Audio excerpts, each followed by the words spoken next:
Hey guys, Thunder E here and welcome back to the video you've been waiting for, gaming on the iPhone 14 Pro and 14 Pro Max. Yes, I know you guys have been waiting for this. It's finally here. Now, before we move ahead, big shout out to our sponsor of this video, Spigen. They've got great accessories for your iPhone 14 Pro, just the iPhone 14 series line in general, and some we'll see here in this video. So, yeah, I know you guys have been waiting. I apologize, it's taking a little bit because I ran into an issue. I cannot show you FPS benchmarks on any of the games other than Apex Legends because my benchmark tool, GameBench, doesn't have support yet for the iPhone 14 because this video is before launch, by the way. So, once it gets updated, I'll do that. Now, some of you also suggested PerfDog. I did try that and I ran into the very same issue. So I decided, look, I'm going to talk about some of the innate benchmarks with Geekbench. We'll show some gameplay, we'll listen to some audio, and then we'll talk about certain things on the device, and then we'll look at what at least Apex gets us right there. Now, before we even move ahead, let's talk about the display. Now, we have dynamic island. That's something that's new and quite interesting for a lot of people. You're going, how will that affect your gameplay? Honestly, it really doesn't. I mean, for me, I usually have, of course, the notch on the left-hand side, and it might cover up some menus while you're navigating, but it doesn't really hinder your gameplay in any way. Speaking of this display in general though, ProMotion is smooth, it feels like butter, playing your shooters really works well. And I like the fact that the max native brightness of 1600, yes, not 2000 outdoors, is great. Now, this kind of brings me to the first thing I want to talk about from Spigen. That is the Glass TR Easy Fit. I like it because you need to protect that. And honestly, you guys didn't know I was using it right here. That's how good, thin, and durable it is. I like it because it's kept my iPhones protected over the years. I will always use it and definitely should pick it up.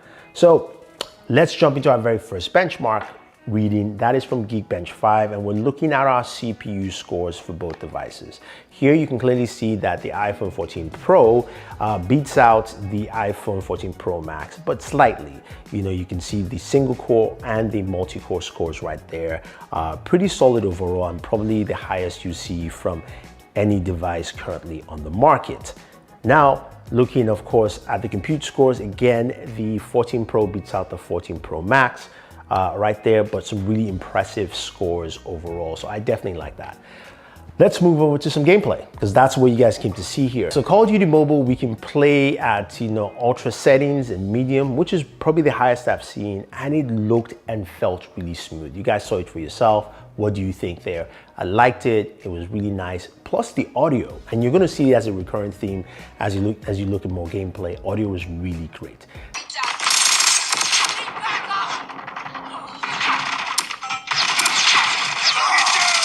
Now, in terms of temperatures, Call of Duty Mobile, it was like 102, which is actually not bad, but a little higher than I expected.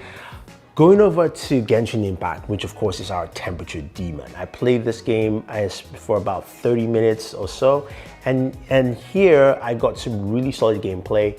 I ran it at 60 frames per second. I can't, of course, show you what it was, but it ran pretty smooth. There were a few hiccups here and there, but nothing too crazy, but it felt standard from what I could expect. Now, when it comes to temperatures here, though, I got temperatures about 112, which actually is an improvement from last year where I was getting about 114 to 117 on the iPhone 13 Pro Max. So I like that improvement in temps, but 112 is still a little bit high for me. This is why I love that, of course, Cryo Armor case. Now, that is my favorite case that I've used from Spigen on the Galaxy S22 Ultra. I loved it because it helped bring temperatures down, and in this case here, it will do exactly the same thing. So it has the Arctic Flow technology with graphite and silicon to help absorb heat, and then you've got that air cube pattern that basically allows for better ventilation for your devices, which is pretty great. Plus, you do have nice bumpers around, so this will protect it from drops and falls as well. But the great thing is running another temperature read after I actually gamed with this. I got temperatures at 107, so at least I got a nice reduction of about 4 to 5 here in terms of degrees. This is all in Fahrenheit. I liked it. And definitely if you're playing any other game, you get much lower temperatures using this case. Really solid overall. All right, PUBG Mobile ran really well at, of course, smooth extreme as you would expect. Felt really smooth, good gameplay, and again, great audio from this. The blue team is in the lead. Now, when we played at Ultra HD Ultra, I felt it looked a little jittery to me, but that's just something, you know, I would have to measure and see, but that's usually around 40 frames per second there. I don't know what you guys thought. What do you think about the gameplay there at Ultra HD Ultra? Now, moving over to Apex Legends, the one game that we can actually get benchmarks from, I definitely ran it at the recommended settings and I got 40 frames per second on there. Again, it played well, really smooth. I really like Apex Legends Mobile is a nice game to play. Then I also ran it at least the highest setting. I went to the Ultra and I got 60 frames per second. This was great because I was able to see this push to a nice solid frame rate. I haven't seen this yet from other devices, but I'll go ahead and check. I do like the fact that it ran really well for both. So you can see that the iPhone 14 Pro and 14 Pro Max do a really good job in actually playing games as well as you like. Now, when we move over to game streaming services, Xbox Game Pass, and Stadia both played well. Game Pass playing Wildlands, that actually was really solid. I loved the fact that I actually gamed pretty well, and I was able to play with no issues. Same thing with Mortal Kombat on Stadia, that also played very well. Now you guys can see I'm using two controllers here. Both are game mobile controllers. One is Backbone, the other is Razer Kishi V2. The main thing I wanted to check here with these two is would they actually fit properly with the new improved cameras on the 14 Pro Max, especially with the slightly bigger bump. And it still did fit. So I like that there with both the Backbone and Razer Kishi V2. Whichever one works for you, you can go ahead and check those out. Now, you're probably wondering, what about battery life, especially in this gaming session? So I started off playing the Pro Max for about an hour. I started at 96% and I got down to about 77.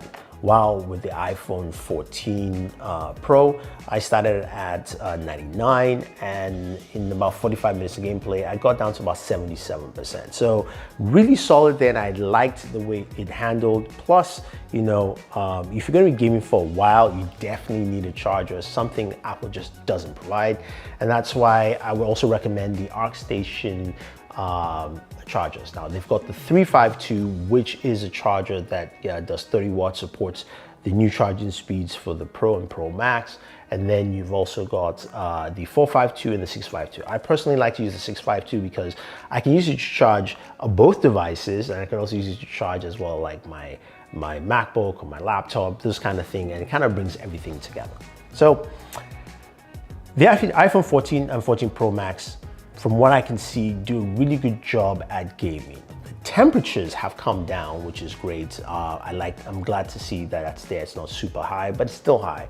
But the audio quality, ProMotion looks pretty fantastic. And I know, guys, I'm sorry, you couldn't get to see FPS counters for all the games, but I promise I will have that video for you showing you how, of course, they perform against, you know, the competition from Snapdragon and MediaTek. But in the meantime though, if you just got your iPhone 14 Pro Max or the 14 Pro, you want to set it up in eSIM, go check out that video out there. And if you want to see a full speaker test against also the Galaxy and the Z Fold 4, then check that as well. Stay tuned, guys, and enjoy entertainment.